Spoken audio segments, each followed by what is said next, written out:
Here's Clark, as always, making his appearance in my video. This is my spoiler-free review, so I will not be blowing anything. I will be making another video right after this about the ending and story in general and characters and my thoughts on everything. I'm going to start off by saying that I'm a gigantic Metal Gear Solid fan. It's my favorite game, favorite series in the world. So obviously I'm a big fan of Hideo Kojima. So before I start this, I just want to put a little disclaimer that I'm not going to say I like a game if I don't like a game, regardless of who made it, regardless of who's in it. That being said, I love this game.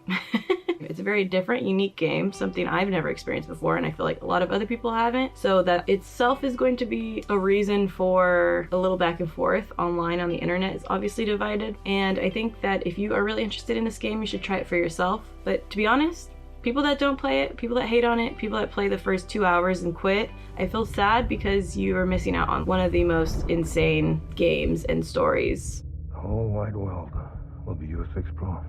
On paper, this is a lot of walking, as people would say, walking sim. It's not a walking sim, it's not at all. And cargo management and inventory management. I hate games with inventory management.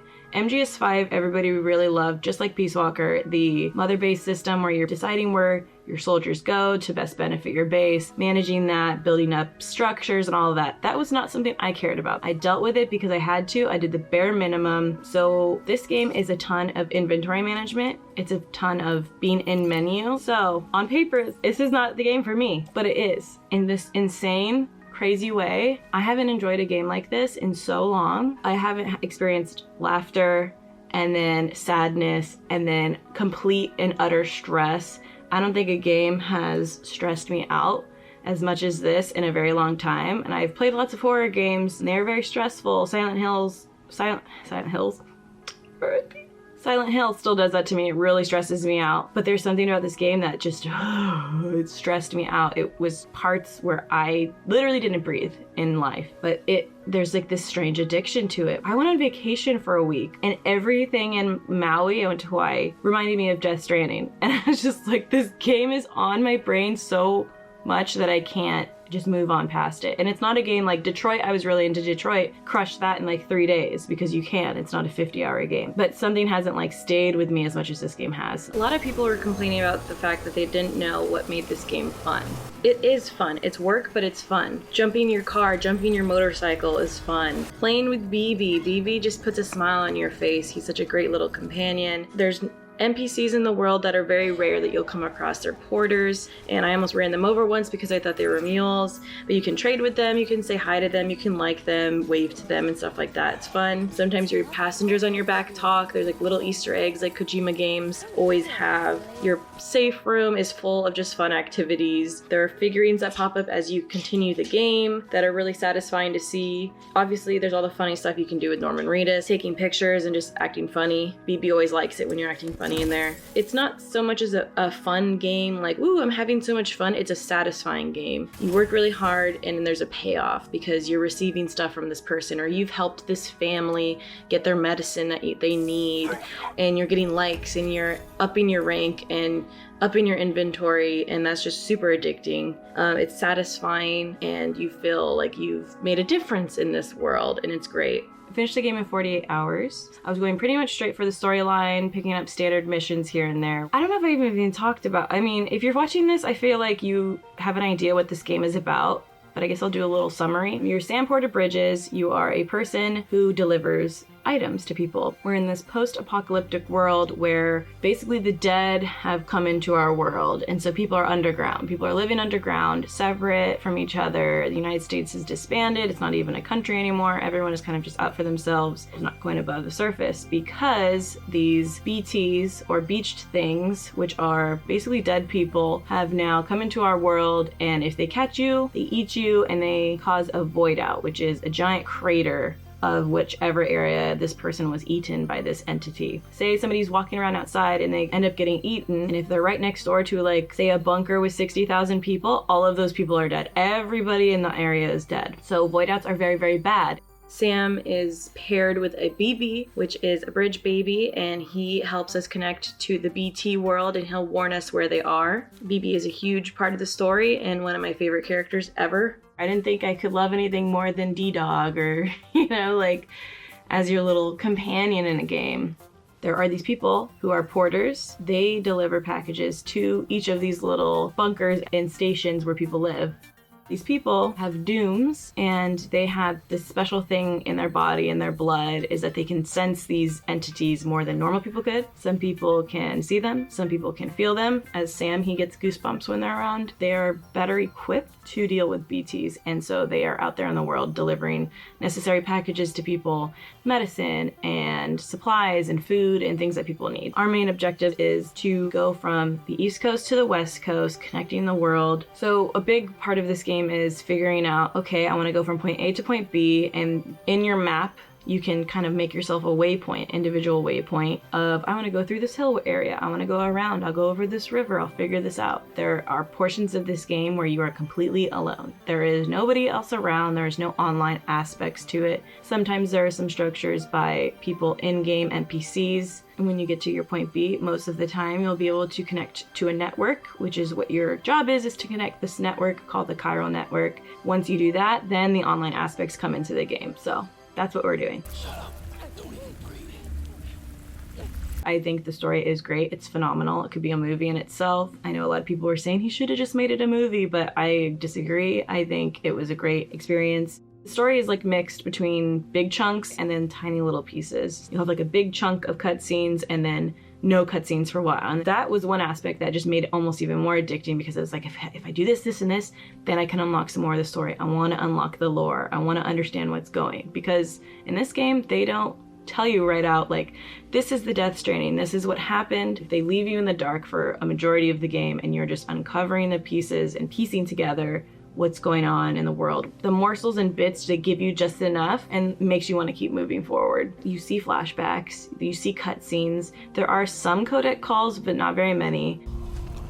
The acting's insane. Mads killed it, Norman killed it. Tommy Earl Jenkins did a fantastic job. I see him on Twitter like retweeting all these things because people are telling him that it's true. He's pretty much most of the dialogue in the game, to be honest with you. I think he talks more than anyone else. Maybe Deadman is his close second, but he has a lot of dialogue and he's a very great character. Thank you, Sam. This is a Kojima game, so I will say that some of the themes, most of the themes, are very, very heavy-handed. It could be a Kojima thing, but it might also be a translation thing. I read an article about MGS1 and how the English translator kind of took some of the stuff Kojima said and made it more Americanized and kind of changed Kojima's words to make it better fit a narrative that we would understand, because we have certain words that they don't have, etc. So he said how Kojima got pissed off because he changed a lot of the things and Kojima wanted it the way he said it and wrote it. So I think since then he's been very like cautious about when he writes something, he wants it to be directly like what he wrote. And I think that can be part of the really heavy-handed, chunky parts of the game. Strand, connection are huge, and it hits you over the head a million times. Kind of like, sorry if you haven't played MGS5, like a phantom, the phantom pain, and nothing but a phantom. And it just kind of reiterates that over and over again, where you're like, I get it. A little more subtlety would have helped. So I think people that aren't used to Kojima will be a little like, what? It didn't really bother me. I'm just like, oh, Kojima, you know. Two characters I will say I wish that we got a little bit more information on. It's Hartman and Higgs. Also, Amelie, that was another one. I'm not gonna get too far into that, but that was another little, I hope they make like a condensed movie version of it because it was fantastic. Although in a movie form, I don't think you'll get the whole picture. I think you should play the game, to be honest. I haven't cried in a video game like this probably since MGS4, MGS3, Beyond Two Souls, and The Last of Us were games that I cried in. So this definitely goes in that category, and I think I cried more over this game than any of those games combined. So obviously the story is something special. You're a menu. Mules are people that steal your packages. They are just crazy exporters that want your stuff, and they're basically addicted to stealing it, and they have some sad backstory as to why. So there will be these like little orange areas on your map that you'll come across where the second you go into their territory, they can ping your items and find out your location. So you can either hide, sneak, get away, or you can stay and fight. And one of my favorite things in this game was staying and kicking the shit out of mules. It was so much fun. With the bola gun, it makes your life so much easier. easier. If you hit them in the head, they're knocked out. If you hit them in the foot, they're on the floor like hog-tied. You can go over there and kick them. When you clear a mule territory, it will stay clear for a little bit. And so it says like your fellow porters can go through this area and there won't be any mules for a while. So that's great. And it feels like you've accomplished something for everyone else around you. And it also is super fun. And you can also take all of their stuff, including their cars, including their packages and their stuff in their post box. So worth doing. It was fun. I loved going against the mules. Later in the game, there are mules that become terrorists, so they actually fire real weapons at you. They don't just electrocute you. So then things are a little bit more at stake at those points with mules, but at the beginning it's a lot more fun because you can just beat them up and you're fine. But you can go unconscious. I never did, so I don't know what happens. When they electrocute you enough, you can apparently, go unconscious. And then let's talk about my worst enemy, BTs. I said it earlier, I haven't been this spooked by something in a very long time, probably since the nurses in Silent Hill 2. There is just something terrifying about these creatures. And I played the game for 48 hours and they still, every time, rose my heart rate to a level that no other game it has really done. There's this music, there is the breathing, there is your ododeck, I'm gonna say it wrong, ododeck? Your sensor is going off, it's BB warning you, and it's just like, it's a lot of stuff at once, and you're sneaking, holding your breath. This was an area where you need to be like extremely patient, at least in my terms. I got through a ton of BT territories by just being sneaky. I only got dragged twice in the whole entire game because I just took my time and snuck through, and I think a lot of people don't have that patience level that you need to kind of get through them, so a lot of people just fought them, but they just terrified me, so I didn't want them to touch me, I didn't want them near me. One of the best fucking enemies in any video game I've ever had. Not to mention the fact that like if you die, you will get a void out, and that's like the one thing you want to avoid in this game is getting a void out. So if you die, it costs something. Especially after that first void out, I became so nervous about them. I was like, I caused one void out in the game. I should say that. It wasn't as detrimental as I thought it was going to be, but it still freaked me out enough to be completely afraid of BTs for the rest of the game, even more than I was before. We also have bosses in this game. I'm not going to touch on them too much, but there are these bigger BTs that you face, and each one is epic. Each one is insane, and each one is so satisfying when you complete the boss. It's great. One of the later bosses took me 3 to 4 times to beat. I literally died 3 times. Kojima knows bosses, and he clearly still does because they were great. I love them. I hate them, but I love them. The look. Let's talk about the look of the game. The graphics are phenomenal. I don't think anybody could look at that game and say they're mediocre or nothing new or nothing special. There's something extremely special about the way this game looks. It's a big open world in a lot of ways, more than any other open world game I've played. I have played Fallout 3, New Vegas 4, Skyrim. I've played a good amount of open world games, and there's nothing that feels as substantially large and alive and not alive at the same time, dead, as this world feels. The depth to it. Every other open world game, I feel like you're on a cliff, you see out in the distance, but you still feel like it's not that big. You feel so small in this world, I think is what it is. But it's not extremely big at the same time. Like traveling from the East Coast to the West Coast didn't feel like I had traveled from the West Coast to the East Coast. It felt smaller than that for sure, because it'd be impossible to do a game where you're literally trekking across the whole United States and it not be 100 hours long. But there's a lot of different environments. The greenery that we've seen a lot of from the gameplays, the trailers that he focused on, and then we see more like snow, we see very Mars looking environment, rivers and lakes, and some trees, not a lot of trees, like there's no jungle per se, things like that. There are other places we go in the game for short periods of time that aren't in these areas that we've seen before, which I don't really want to blow. In general, I didn't see a lot of like glitchy weird stuff, but there were some parts where I'm like, that rock isn't rendered, or floating tar wouldn't be really hitting a rock in a way that would be realistic. But this game's insane. The stuff that they accomplished, that you can't really complain about those things, because in the grand scheme of it, they're so minuscule. The fact that you could just be walking along and then all of a sudden everything just being eaten up by tar. Obviously there's going to be a couple little things going off and weird. My only main gripe with the look of the game is the menu. That is a pretty standard gripe amongst the Reddit world, at least. I've heard that everybody agrees with me that the menu text is so small. I'm not like a gamer that like has a game system upstairs at my desk. Like, it's our home PlayStation, so we watch TV on it. It's downstairs, it's up on a wall above our mantle. It's not like close to me. So that was a big detriment to like half of the stuff. I was just like, I can't read it. I did hear that they're gonna bring a DLC bug fix in December to maybe make some of the menu things bigger, which would be very appreciated. I'm glad they're listening to people on that.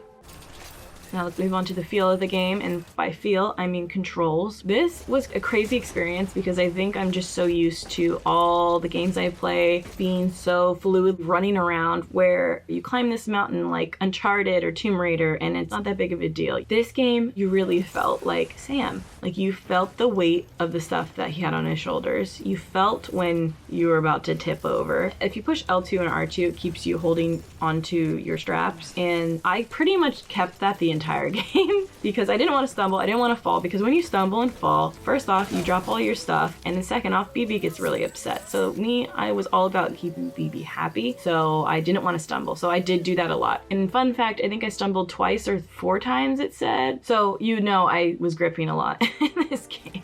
Climbing at times is seamless. I found myself pushing the analog stick and X at the same time instead of just stopping and pushing X, which is climb. I think if I had slowed down and just pushed climb more, he figures it out himself, and when you're moving with him, he starts doing weird things like trying to jump. So I think more of those controls that were rickety and weird, I think, are more for me to blame myself, not necessarily the controls of the game.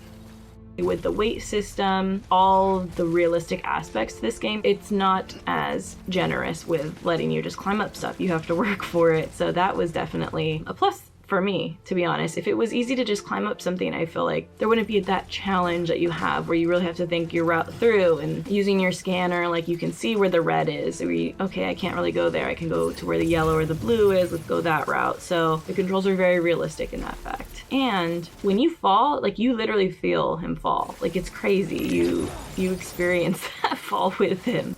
Let's move on to controls with vehicles. To me, they feel realistic, and then at times they feel completely unrealistic, depending on what you're doing, to be honest with you. If you aren't smart about it, you're going to ram into shit and you're going to drive your car off a cliff, which I've done many times, but it's not necessarily like the game's fault. It's your fault if you do that. There is alternatives. You can build bridges. I've seen people drive on like 4 ladders to get across something. So there are ways around all of that. But sometimes it can be frustrating. Or I didn't want to leave my bike, so I'm gonna fucking drive my bike up this mountain of snow, which is very difficult because you're not supposed to really do that. And even Sam, there will be some dialogue of him like, guess I gotta go around. And you know, he's kind of telling you like, okay, stop. And then I continue doing it anyways and crash my car. It's fine. You can't just drive your bike everywhere. You don't get one bike and keep it forever. You have to abandon it sometimes. It breaks. Timefall, which is the rain, destroys and deteriorates it because timefall accelerates aging. So it's just something you have to be aware of. There's a speed skeleton, a power skeleton, and a terrain skeleton, I believe. I love the all-terrain skeleton because that helps you get through mountains, gets you through rocks and everything, and it's great. Speed skeleton is awesome though because you are just fast as shit. They say this is a walking simulator, yet I just explained how there are vehicles in this game. You can ride on a carrier like a snowboard. There are carriers, there's thermals, gloves, shoes. You just need to keep track of everything. Your gloves are gonna go bad, your shoes are gonna go bad. Things like that you need to maintain and make sure they don't deteriorate, or you're gonna suffer the consequences of that. Speaking of these things in our inventory, I'm going to move on very briefly onto weapons. By the end, you have a massive artillery. You have the bullet gun, which is that rope gun. You have anti-BT handguns, assault rifles, grenade launchers. There's a couple different grenade launchers, I think. There's grenades. There's decoy items for mules and all kinds of stuff. There's like a ton of things going on in this game. Like, you have so many ways you can go about things because of all the different tools they give you. Collecting things is a big part of this game. Chiral crystals, ceramics, metals, the things you need to build structures. I think the printer system's really, really cool. I don't think that's been done before, really, in a video game, so that was super refreshing. I've never actually went on a zip line because none of them were ever connected, so maybe as I continue playing, there'll be more.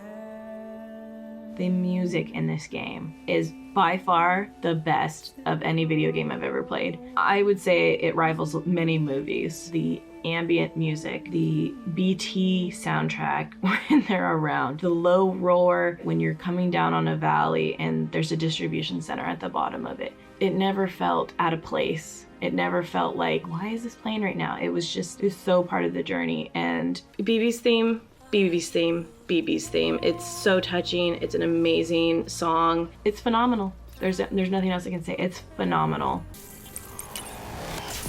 And then the last thing I'm going to touch on is actually the online portion of the game. A lot of people were pissed off that there was going to be an online aspect. You can play completely offline. You don't need to be online in this game, but I think it would definitely hurt your game. I felt there were never too many signs, too many bridges, too many ladders or anything. It never felt overwhelming. It never felt too easy because of the roads or the bridges. There were portions where like you zoom really far out of the map and it just looks crazy congested and there's just signs everywhere and just like all these logos. And then once you zoom in, you're like, okay, it's not that bad. The worst is like when you get out of a distribution center and everyone leaves signs. That's pretty much like the only part that's like a lot of people. It also, I think, resets itself. So sometimes structures are there and sometimes they're not there anymore. So you have to kind of like adjust to that. But there was this one area where the roads were being repaired and together everyone made this giant highway that made everything so much easier because it was a very rocky terrain, very bumpy, hard to traverse on your bike.